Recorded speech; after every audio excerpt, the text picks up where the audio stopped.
Hi, I'm Diane Conklin with the LGBTSuccessAcademy.com. As LGBT business owners, we have issues and things that we have to think about that our straight counterparts don't. And one of it is navigating this whole issue of being LGBT, right? There are issues that we have to think about in the workplace, in the environments that we're in as business owners, that other people don't.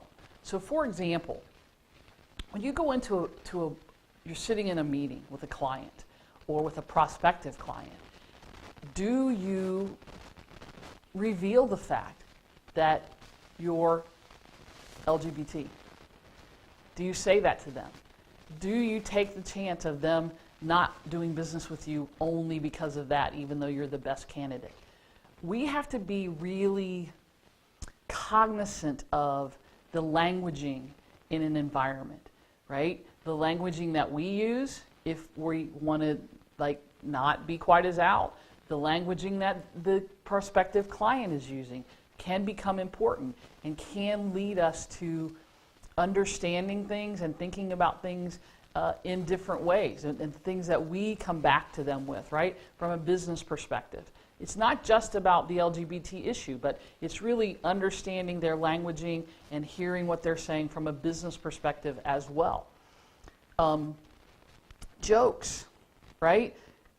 We have to think about, as an LGBT business owner, sitting in a meeting, sitting at a conference, being on the phone with someone, and they make a comment, they make a joke.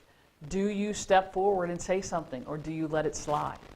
So many things that we have to think about and that we have to sort of traverse and step over landmines as opposed to stepping on them in our businesses that, quite frankly, our straight counterparts and other people just don't have to think about.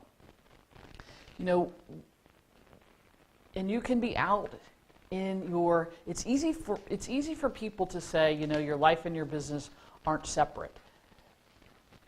And yet sometimes we tend to separate them because you might be very out in your personal life and be very much not out in your business life. And sometimes as an LGBT business owner, you have to make that decision for your profits, for your safety, for the success of your business. If you're in a conservative environment, if you're in a conservative niche or area of business, it may still, even though it's, we're well into the 2000s here, it may still hurt your business depending upon a lot of factors like where you live. Big deal. If you're in a big city somewhere, probably nobody cares. If you're in a more rural area, it could be a big deal. If you're in a state where gay marriage is legal, it still doesn't necessarily mean that everyone wants to do business with you if you are the person who's now out, if you're the person who's now, in their face, if you will, even though you may not be in their face.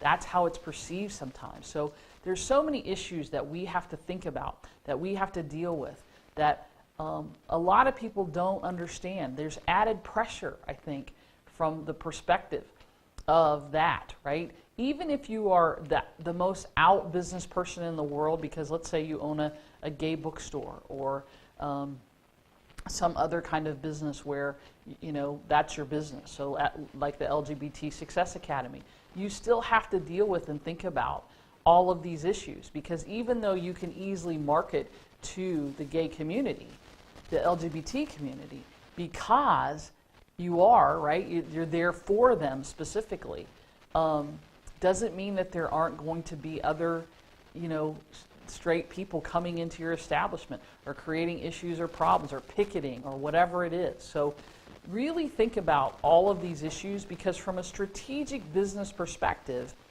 it will make a difference in how you start your business, how you run your business, how you make decisions about where clients you're going to take and clients you're not going to take, where you advertise and market. All of those things come into play based on these decisions. If you'd like more information, you can check don't check me out, check the business out at lgbtsuccessacademy.com, or you can go to completemarketingsystems.com. Either one, I'm Diane Conklin. Keep doing what you do. We'll see you next time.